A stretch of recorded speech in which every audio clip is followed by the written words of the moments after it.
ሰላም ተመልካቾቻችን ከቤልካሾ የቤተሰብ ፕሮግራማችን ዛሬ ተጀምሯል። ከባለው ሳምንት የቀጠለ ከመጋቢና ዘማሪ ያሬድ ማሩ ጋር ያደረግነው ቆይታ በዛ አላበቃም። ክፍል 2 ዛሬ ይጀምራል። አብራችሁ እንድትቆዩ በአክብሮት ጋበዝኩኝ። እሺ መጋቢ ያሬድ፣ እንግዲህ ባለፈው ሳምንት ብዙ ነገር ተጫውተናል። ደስ የሚል ጊዜ ነበረ። ከዛ የቀጠለ ደግሞ ሌላ ጥያቄ ባነሳብን ቆየህ ካሴት ካወጣ በጣም ብዙ ጊዜ ሆኗል አይደል? ለምን ይሆን? ለምንድን ነው የቆየኸው? በምን ምክንያት ነው? ጥሩ ጥያቄ ነው። ያው የመዝሙር አገልግሎት በጣም ጥንቃቄ የሚያሻው ነገር ነው እና ለምታስተላልፊው መልእክት ኮንተንቱ ላይ ወይም ይዘቱ ላይ ማተኮር አለብሽ። መጽሐፍ ቅዱሳዊ መሆን አለበት። በደንብ አድርገሽ ለሕዝብ የምታቀርቢው ጥሩ ነገር መኖር አለበት፣ መልእክት መኖር አለበት ብዬ አምናለሁ እና ቆየሁኝ። በእርግጥ አሁን የሲዲ አገልግሎት አሁን እየቀረ ነው። ካሴትማ ከቆመ በጣም ቆየ። ደግሞ በጣም ሌላው ቻሌንጅ የመዝሙር መስሪያ የፕሮዳክሽኑ በጣም ተወደደ፣ በጣም ውድ ነው በኢትዮጵያ ውስጥ ለሚኖር ሰው። ብሎም ደግሞ እንደኔ አይነት ደግሞ ፉል ታይም አገልጋይ ይከብዳል። ቤተሰብ ማስተዳደር አለ፣ ልጆች ማስተማር አለ። እንደገና ደግሞ ጎን ለጎን ደግሞ መዝሙር መስራት ትንሽ ይከብዳል። ምንድነው እንደዛም ሆኖ እንደው ላውጣው ብል መዝሙሩን ምን ላይ ነው ማውጣው? አሁን እኮ ምንም አውጥቼ ለሕዝብ ማቀርብበት ነገር ወደ እንትን መጥቷል። ወደ በሶፍት ኮፒ ሆኗል። አሁን ወይ በቴሌግራም ወይ በዩቲዩብ ነው የምትለቂው። እሱ ነው ለማድረግ በጣም ውድ ነው እና አሁን ራሱ ወደ ከ15 በላይ መዝሙሮች እየተሰሩ በሂደት ላይ ያሉ አሉ። ወደ 17 ምናምን አካባቢ ይጠጋሉ። ግን በጣም እንግዲህ እንደው የአንዳንድ ደጋግ ሰዎች እርዳታ ካልታከለበት በጣም ከባድ ነው እና በጣም ይከብዳል ለመስራት። ሰርተሽ ደግሞ ምንም የምታገኘው እንትን ነገር ምንም የምታተርፊው ነገር የለም። አውጥተሽ መስጠት ነው። ለእሱን ለማድረግ ራሱ ትንሹ እንትን ነው፣ ከባድ ነው። በአሁን ደግሞ ያው የኢትዮጵያ ኑሮ በጣም ውድ ነው፣ በጣም ውድ ነው እና አሁን በቅርብ በአንድ አመት ጊዜ ውስጥ ራሱ 3 ቤት ነው የቀየርኩት። በአንድ አመት ጊዜ ውስጥ ከባድ ነው። ከአንዱ ቤት ወደ አንዱ ቤት እቃ ማጓጓዝ ይሰበራል እና በዚህ አጋጣሚ ባለቤቴን በጣም ላመሰግናት እፈልጋለሁ። በጣም ጠንካራ፣ በጣም የምትገርም እና እኔ በጣም ነው የምደነቀው። እኔ እንድች እቃ እንዳነሳ አትፈልግም። ሰራተኛ አምጥታ ራሷ ልጆች ምናምን አድርጋ አስተባብራ ወደ 3 ጊዜ ቤት መልቀቅ ከባድ ነው። እና ኦልሞስት የዛሬ አመት ከምናምን ሙሉ 6 አመት የኖርንበትን ቤት 100 እጥፍ ጨመሩብን። ደነገጥን እና ያው ብዙ ጊዜ የደሞዜ እጥፍ ነበረ ቤት ኪራይ የምከፍለው እና ገቢያችንና ወጫችን አይመጣጠንም። ግን አንድ ነገር ይገባኛል ሁል ጊዜ እኔ የማውቀው ገቢዬን ነው። ወጪ በጌታ እጅ ነው። ወጪን የሚሸፍነው ጌታ ነው እና ለዛ ነው እንጂ በጣም ብዙ መልእክቶች አሉኝ። በጣም የሚገርሙ ተሰርተው ያለቁም አሉ። ግን ደግሞ ገና በደንብ ኮምፖስት ተደርገው ሪከርዲንግ፣ ከዛ ሚክሲንግ፣ ከዛ ማስተሪንግ ምናምን የሚባል ነገር አለ እና ቀጥሎ ደግሞ እንዲሁ አሁን ዝም ብሎ ኦዲዮ ብቻ አይወጣም። ሙሉ ደግሞ በቪዲዮ ቢሰራ በጣም ጥሩ ነው። በቪዲዮ ቢሰራ ምክንያቱም አሁን የኦዲዮ ቪዥዋል ዘመን ነው። ድምጽ ብቻ ብዙ እንትን አይደለም። ከምስል ጋራ ቢሆን ሞር ኢፌክቲቭ ይሆናል እና እንደሱ እንግዲህ ያው የእግዚአብሔርን እጅ እየጠበቅኩ ነው። ለዛ ነው የቆየሁት እንጂ በጣም ቆይቻለሁ። በእርግጥ ካሴት ካወጣሁ 12 ዓመት ምናምን አለፈኝ። እንግዲህ ለተመልካቾች ይሄንን መልእክት አስተላልፋለሁ። መጋቢና ዘማሪ ያሬድ ማሩ በጣም ብዙ መልእክቶች አሉት፣ ተባርከንበታል በዝማሬዎቹ እና እንግዲህ አቅሙ ያላችሁ ሰዎች ይሄንን እየሰማችሁ ነው፣ ብትተባበሩት በጣም ደስ ይለኛል። አመሰግናችኋለሁ። ስለሱም ደግሞ እስኪ ወደ ዘማሪዎች ወደ አሁኑ ዘማሪዎች ወደ አዲስ ዘማሪዎች እንሂድና እንዴት ያድርጉ ትላለህ? የሆነ ከልምድ ምን ታስተምራቸዋለህ? በምን አይነት ያገልግሉ ይዘምሩ? ምን ተከተለው? ጸጋው ይኖራቸዋል፣ ግን የሆነ ደግሞ አካሄድ አለው። እንዴት ያድርጉ ትላለህ? እኔ መጀመሪያ በጣም በዚህ ጊዜ የሚነሱ ዘማሪዎችን በጣም የምደነቅባቸው። የሚገርም ኮንተንት ነው የሚዘምሩት። በጣም የሚገርም ቅላጼ ያላቸው፣ የዜማ ጥበባቸው በጣም ይደንቀኛል። በጣም ጎበዝ ትንንሽ ልጆች እየወጡ ያሉ ልጆች፣ በጣም ጎበዝ ዘማሪዎች፣ ወጣቶች፣ ወንድም ሴትም በጣም በቃ የምደነቅባቸው ዘማሪዎች ተነስተዋልና ደስ ይለኛል።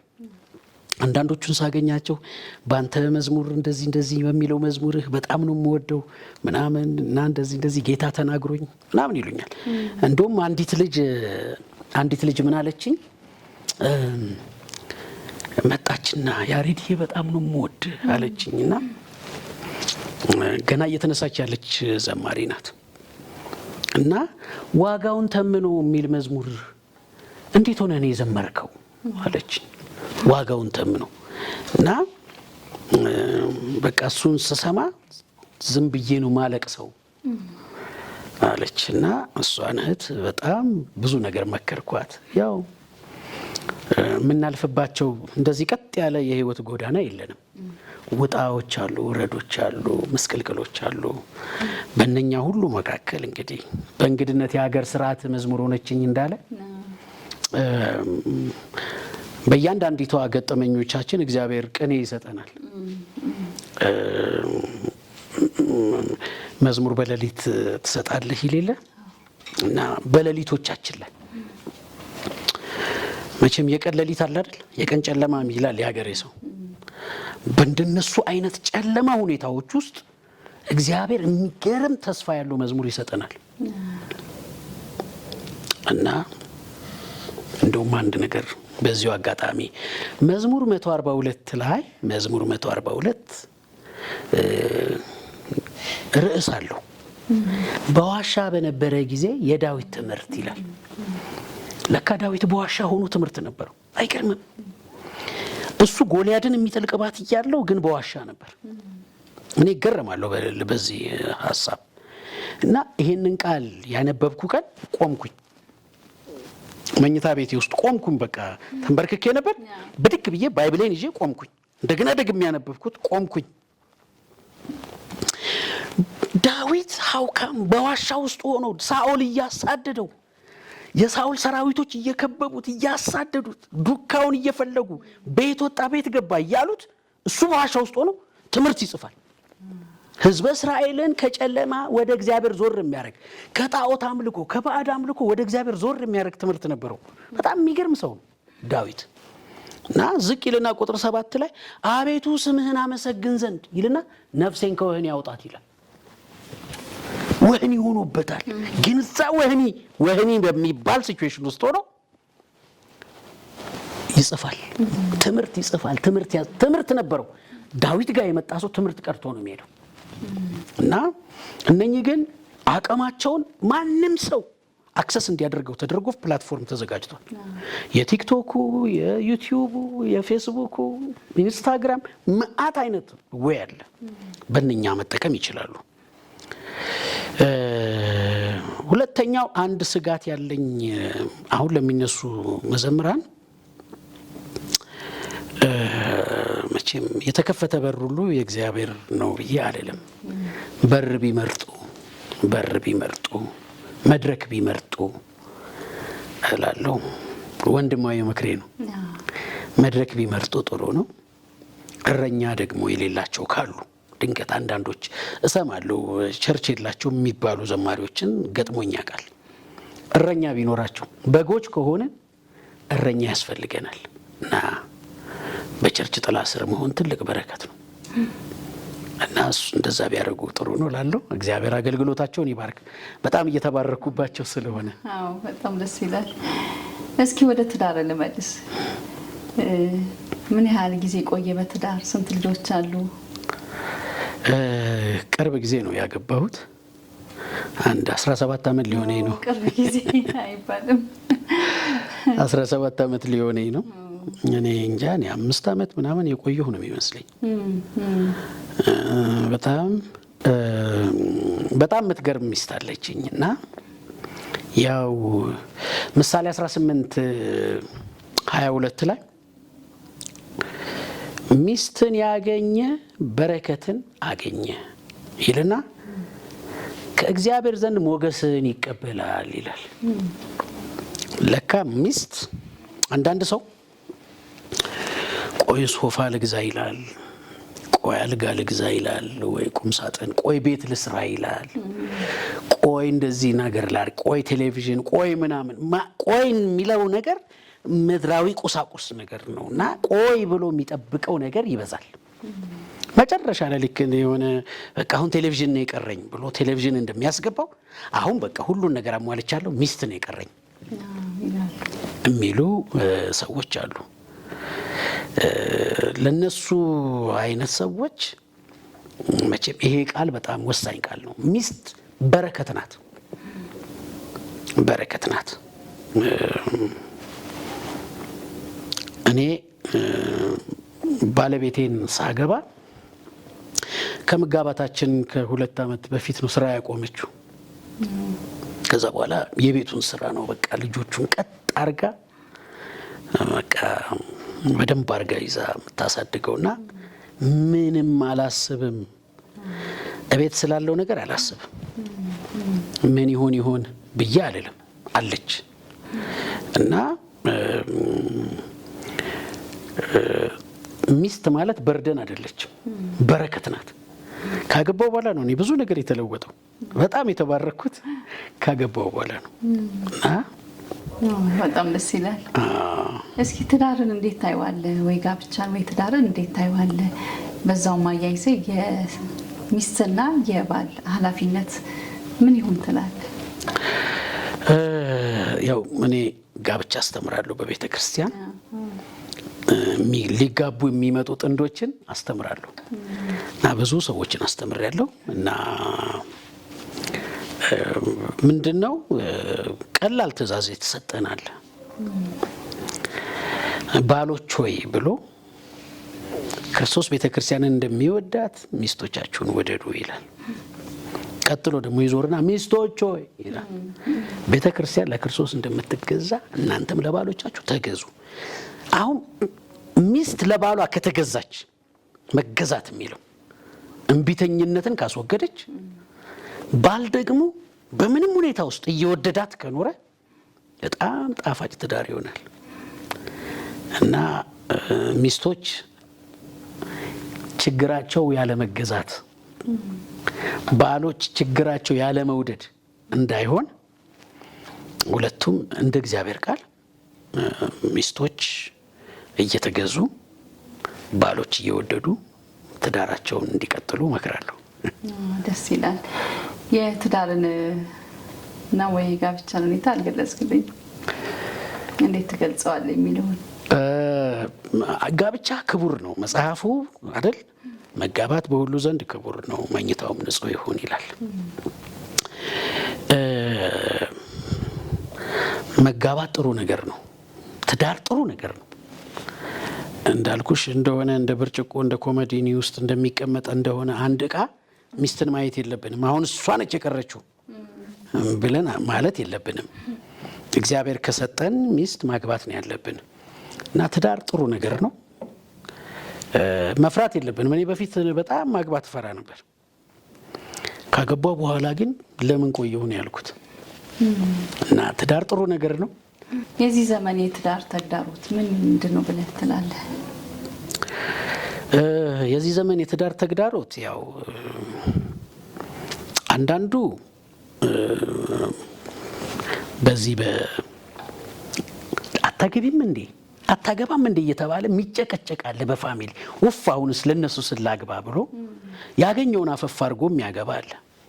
እሱ ትልቅ ስህተት ነው። በውጪ ካለ ፕሬዠር ማለት ከቤተሰብ ሊሆን ይችላል፣ ከጓደኛ ሊሆን ይችላል፣ ከሰፈር ሰዎች ሊሆን ይችላል፣ ከቤተ ክርስቲያን እንዴ አግባ እንጂ የሚሉ ሰዎች አሉ። እነሱን ዝም ለማሰኘት ከሆነ በጣም ከባድ ነው። አንዳንዱ ደግሞ የኢኮኖሚ ጥገኝነት የሚፈልግ ከባድ ነው። ስለ ኢኮኖሚ ጥገኝነት ብሎ በእድሜ የምትበልጠውን ወይም በጣም በእድሜ የሚበልጣትን ወይ በውጭ ሀገር የሚኖር ለውጭ ሀገር ለመውጣት ተብሎ የሚጋቡት ጋብቻ ልክ አይመጣም። እሱ አንደኛው ተግዳሮት ነው ምለው። ማለት መዋደድ አለባቸው ነው ምለው። እኔ ባልና ሚስት ካልተዋደዱ አብረው መኖር አይችሉም። ስለዚህ ይቀጥሉና የሆነ ቦታ ላይ እንትኑ ይበጠሳል ማለት ነው። ሪሌሽኑ ይፈርሳል። ሌላው በደንብ ሳይተዋወቁ የሚጋቡ አሉ። በደንብ ሳይተዋወቁ ላዩን ብቻ ገጽታዋን ወዶ አቤት ቁመናዋ ብሎ አቤት ጸጉሯ አቤት ምናምን ብሎ እሷም አቤት ቁመናው ብላ ከተጋቡ ችግር ነው። በኋላ እውነተኛው አንድ ጎበዝ ሰባኪ አለ፣ ቄስ በላይነህ የሚባል ታውቂዋለሽ? ቄስ በላይነህ ሲያስተምር አንድ ጊዜ እኔ ዘማሪ ሆኜ እሱ ሰባኪ ሆኖ ተገናኝተን ስለ ጥፍረ መጥምጥ አወራ። በጣም ነው የሚገርመኝ። እሱ በጣም የህይወት ዘመን ስንቅ ነው። እና ልጅ ነበርኩ ያኔ፣ እንደውም አላገባሁም ነበር ያኔ እሱ ይሄን ሲያስተምር። እና ምን አለ፣ ተጋቡ አለ ባልና ሚስት የሚተዋወቁት ከዚች በላይ ነው አለ። እና እቺ ነች አለ እሷም እሱም። እና በኋላ ያው ሁሉ ነገር የሚገለጥበት ጊዜ ይመጣል። መሸ፣ ሰርገኛው ተበተነ ወደ ቤቱ፣ ህዝቡ ሁለቱ ሰዎች ብቻ ቀሩ። ከዛ ኮቱን አወለቀ አለ፣ ሸሚዙን አወለቀ አለ። ከዛ ሱሪውን ሊያወልቅ ጫማውን ሲፈታ ትንሽ ትዝ አለው አለ። የሆነ ነገር ትዝ ሲለው አለ በቃ ምን ትለኛለች፣ በቃ አግብታኛለች፣ ከዚህ በኋላ ምን ታመጣለች ብሎ ከዛ ልክ ጫማውን አውልቆ ካልሲውን ሲያወልቅ ጥፍር የለውም፣ አውራጣቱ ጥፍር የለውም። እንዴ ጥፍር የለህም እንዴ? ኦልሬዲ አግብተዋለች። ጥፍር የለህም እንዴ ስትለው ምን ሆነህ ነው ስትለው ጥፍረ መጥምጥ ነቅሎታል ማለት። እና በጋብቻ ትምህርት ውስጥ በጣም ስትሮንግ የሆነ ሀሳብ ነበር ሲያስተላልፍ የነበረውና ቀስ እያለ የሚገለጥ ጥፍረ መጥምጥ አለ። በሰው ህይወት ውስጥ የሚገለጡ ጥፍረ መጥምጦች አሉ አለ። በጣም ኢምፕረስድ ነው የሆንኩት። እግዚአብሔር ይባርከው ቄስ በላይነህ፣ በጣም ነው የምወደው። እና ያው ዋንስ ተጋብተዋል፣ ጥፍረ መጥምጡን ተቀብላ መኖር ነው። እና ቀድሞ መተዋወቅ በጣም መተዋወቅ ያስፈልጋል። ቀጥሎ ያው የእግዚአብሔርን ቃል ማክበር ነው። መገዛት አለባት ሚስት። አልገዛም የምትል ሚስት አለች። ምን አገባ አይመለከትም የሚሉ ሴቶች አሉ። በጓደኞች አትምጣ፣ በቤተሰቤ እንዳትመጣ የሚሉ ሚስቶች አሉ። ሰው እናትና አባቱን ይተዋል አይደለም ጓደኛ። ሰው አባቱን እናቱን ይተዋል፣ በሚስቱም ይጣበቃል ነው የሚለው። ባልም እንደዛው፣ ሚስትም እንደዛው። ሚስትም እናቷን አባቷን ቤተሰቧን ጓደኛ ትታ ነው የምትሄደው በቃ። እና እሷ ደስ የሚያሰኛትን እና እሷ የምትጠላውን ማወቅ አለበት። እሱ የሚወደውንና የሚጠላውን ማወቅ አለባት እሷ። ስለዚህ በዛ ተከባብረው መኖር ማለት ነው። ደስ ይላል በጣም። አንተ እንግዲህ መጋቢ ነህ፣ አገልጋይ ነህ፣ ዘማሪም ነህ፣ ባለትዳርም ነህ። አገልግሎትህና ትዳርህን እንዴት ነው ማስኬድ የቻልከው? ለሌሎች መማሪያ የሚሆን ነገር። ለምን ብዙ ጊዜ ባላንስ ሆኖ አይሄድም ትዳርና አገልግሎት። ወይ አንዱ ይበደላል፣ ወይ ትዳር ይበደላል፣ ወይ ደግሞ አገልግሎት ይበደላል። እና ከዚህ አይነት ነገር እንዴት ነው ሌሎች አገልጋዮች አገልግሎታቸውንም ትዳራቸውንም እንዴት ባላንስ አድርጎ እኩል ለእኩል ያመጣጥኑ ይሄዱ ትላለህ? ከራስህም ተሞክሮ። ጥሩ ጥያቄ ነው። መቼም እግዚአብሔር የፈጠራቸውን ፍጥረቶች በሙሉ በአዳም ፊት አሳለፈ ይላል። ሁሉንም በምን ስም እንዲጠራቸው ያውቅ ዘንድ አሳለፈ በፊቱ። አንበሳውን ሲያይ አንበሳ ይላል፣ ነብር ይላል፣ ጦጣ ይላል፣ በቃ ሁሉንም ጎሽ ይላል፣ በሬ፣ ፍየል ማለት የሚያወጣላቸው ስም እግዚአብሔር ማይንድ ውስጥ እንደነበረ ነው። ፐርፌክት ነበር። እዛ ውስጥ ግን ለአዳም ጓደኛ የሚሆን ለአዳም የሚሆን ረዳት ለአዳም የሚሆን የቅርብ አልነበረም። ስለዚህ እግዚአብሔር ለአዳም እንደሱ ያለ ረዳት አልተገኘለትም። ስለዚህ እግዚአብሔር በአዳም ላይ ጽኑ እንቅልፍ ጣለበት ይላል። የመጀመሪያው በመጽሐፍ ቅዱስ በዓለምም ታሪክ የመጀመሪያው አነስቴዥያ ሰጪ እግዚአብሔር ነው። በአዳም ላይ ጽኑ እንቅልፍ ጣለበት ይላል። አነስቴዥያ ማለት ነው። እና ግራ ጎኑን ሲከፍተው አልተሰማውም። አነስቴዥያው ነው። አንድ አጥንት ሲያወጣ አልተሰማውም። ማደንዘዣው ነው። የመጀመሪያ ማደንዘዣ ሰጪው እግዚአብሔር ነው። እና አዳም አስተኝቶት አጥንት አውጥቶ ሔዋንን ሴት አድርጎ ሰራት ይላል። በዛ አዳም ከጽኑ እንቅልፍ ተነሳ፣ ከአነስቴዥያው ነቃ። ይህች አጥንት ከአጥንቴ ስጋም ከስጋዬ ናት፣ ከወንድ ተገኝታለችና ሴት ትባል አለ እና በጣም ደስ አለው፣ ወደዳት፣ ረዳት አገኘ ማለት ነው። የእኔ የትዳር ተሞክሮ ምንድን ነው ብትይኝ፣ ወጥቼ እንደዚህ በነፃነት እንዳገለግል አንዳንዴ አውሮፓ ወጣለሁ፣ ወርም 2 ወርም የምቆይበት ጊዜ አለ። አንዳንዴ ፊልድ እንደዚሁ መደዳው 2 ሳምንት ከአንዱ ሀገር ወደ አንዱ ሀገር በዛው ከሆኑ ሚኒስትሪዎች ጋር እወጣ ነበር እና የሆኑ ከተሞች ላይ ምናምን እንደዚህ ስወጣ ሀሳብ እንዳይኖረኝ ረዳት የሆነ አጠገቤ ያለች ውዷ ባለቤቴ ናት እና እሷ ባትኖር ኖሮ ወይም ደግሞ እሷ እውነተኛ ረዳት ባትሆን ኖሮ እንደዚህ ማገልገል አልችልም ነበር። እና ሚስቶች ለባሎቻቸው እውነተኛ ረዳት ናቸው። እና በዚህ አጋጣሚ ላመሰግናት እወዳለሁ። ደስ ይላል። አሜን። እሺ፣ የመጨረሻ ጥያቄ ልጠይቅህ። እንግዲህ ቤተክርስቲያን ወደ ቤተክርስቲያን ነው የምወስድህ። ቤተክርስቲያን ትዳር ላይ እንዴት ነው እየሰራች ያለችው? ምናልባት ከራስህም በአጠቃላይም ልትገልጽ ትችላለህ። ከራስህም ቤተክርስቲያን የዘመኑ ተግዳሮቶች አሉ እየመጡ ያሉት በውጭ ሀገር የምንሰማቸው ወንድ ለወንድ ጋብቻ፣ ሴት ለሴት ጋብቻ፣ ጾታ ቅየራ ሁሉም ቤተክርስቲያን ውስጥ የተካሄዱ ነው ውጭ። እዚህ እኛ ሀገር እንዴት እንዘጋጅ?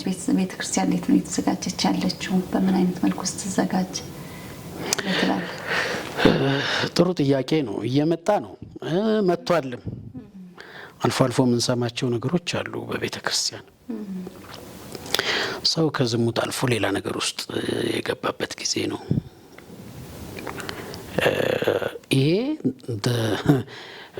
በቃ ብቸኛው አማራጭ ወይም ደግሞ ብቸኛው የቤተ ክርስቲያን ኃላፊነት ብዬ የምለው ቤተ ክርስቲያን ወደ ቃሉ ትመለስ፣ ወደ ትክክለኛው የእግዚአብሔር ቃል ትመለስ። ይሁንላ ሊሳካል አሁን ምንም ውስጥ ሆኖ ሰው መጥቶ መስማት የሚፈልገው በቃ የሆነ ነገር ነው። በቃ ትወጣለህ፣ ታልፋለህ፣ ይከናወንልሃል ምናምን የሚለውን ብቻም ሊሰማ ነው የሚመጣው፣ ወይም ኢንተርቴን ሊያደርግ ነው የሚመጣው። ከሱ ባለፈ የእግዚአብሔርን ሀሳብ ልታስተምር ያስፈልጋል ቤተ ክርስቲያን። አሁን በእኛ ቤተ ክርስቲያን የጋብቻ ፕሮግራም አለ፣ የባለ ትዳሮች የባለትዳሮች ፕሮግራም ሁሉም ከባለቤቱ ጋር ሰው ሁሉ ጥንድ ጥንድ ሆኖ በጠረጴዛ ይደረግና መሀል ላይ ጠረጴዛዎች ይደረጋሉ። ጥንድ ተሆኖ ይቀመጣል። ሻማ ይበራል። የሚገርሙ የትዳር አስተማሪዎች ይመጣሉ። በጣም ጥሩ ልምዳቸውን ያካፍሉናል። ጥሩ ነው። በጣም ደስ ይላል። ደስ ይላል በጣም። እንግዲህ የመጨረሻ በፉጨት ትታወቃለህ እና ያንን ፉጨት በዝማሬ እየዘመርክልን እያፏጨህ ፕሮግራማችንን በዚህ እናበቃ። ፉጨት እንግዲህ ትንሽ ያው ድሮ እየተኮረኮምኩኝ ከልጅነቴ ነው ማፏጨት የጀመርኩት። when I was grade 5 በቃ ከማንም አይቼ ሳይሆን ራሴን ሳፏጭ ነው ያገኘሁት። ከማንም አይቼ አልተማርኩትም ይሄንን ፉጨት። ግን ከልጅነቴ ጀምሮ እየተኮረኮምኩ ነው ያደግኩት በፉጨት። ለምን ታፏጫለህ ወላጅ አምጣ ሁሉ ምናምን ተብዬ ደግሞ ሃይ ስኩል ስገባ ደግሞ የአእምሮ በሽተኛ ነው ያለኝ ጉማሬ ይዞ አንድ እንትን ነው ዩኒት ሊደር ነው። የረፍት ተደውሎ ወደ ክላስ ልንገባ ግሬድ 9 እያለሁ ድንገት እኔ እያፏጫው ወደ ክፍሌ ነው የምሄደው። ፉጨት በቃ ማቋረጥ አልችልም ነበር እና ረጅም ሰዓት ነበር ማፏጫው። መንገድ ላይ እያፏጫው ነበር የምሄደው እና ድንገት ጉማሬውን ይዞ ብቅ አለ። ሳፏጭ አገኘኝ ማለት ነው። ከዛ አስቆመኝና ያመሃል አለኝ። አያመኝም ካልኩኝ ያ ጉማሬ እንግዲህ በዛ በያዘው ጉማሬ ሊያገለግለኝ ነው። ስለዚህ ምን ማድረግ አለብኝ? አዎ አልኩት። ደንግጫለሁ። አዎ አልኩት። በልግባና አለኝ ደብተርን ይዘ ከአማኑኤል ድኗል የሚል ወረቀት ሳታመጣ እዚህ ግቢ እንዳላይ አለኝ። እሺ አልኩኝ። ገባው፣ ክላስ ገባው። በዛው ቀረሁ፣ አልወጣሁም። እዛው እየተማርኩ ትምህርቴን ከዛ ላፏጭ ጀምርና አቋርጣለሁ እና እንደዚህ እያልኩ ስላደግኩኝ አሁንም ሳፏጭ ብዙ ነፃ ሆኜ አይደለም ልልሽ ነው። አሁን ነፃነት ይሰማና በደንብ እሺ። መጋቢና ዘማሪ ያሬድ ማሩ በጣም ነው የማመሰግነው እዚህ ስቱዲዮአችን ተገኝተ ይህንን የአገልግሎትና የህይወት ተሞክሮን ስላስደመጥከን በጣም ነው የማመሰግነው። እኔም አመሰግናለሁ ስለጋበዛችሁኝ። የጄኤምኤም ስታፎችን እጅግ አድርጌ አመሰግናለሁ። ቤታሾንም በጣም ታንኪዩ ማለት እፈልጋለሁ። እግዚአብሔር ይባርካችሁ።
አመሰግናለሁ።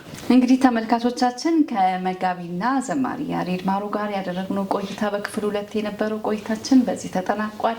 በሌላ ፕሮግራም እስክንገናኝ ድረስ ሰላም ሁኑ።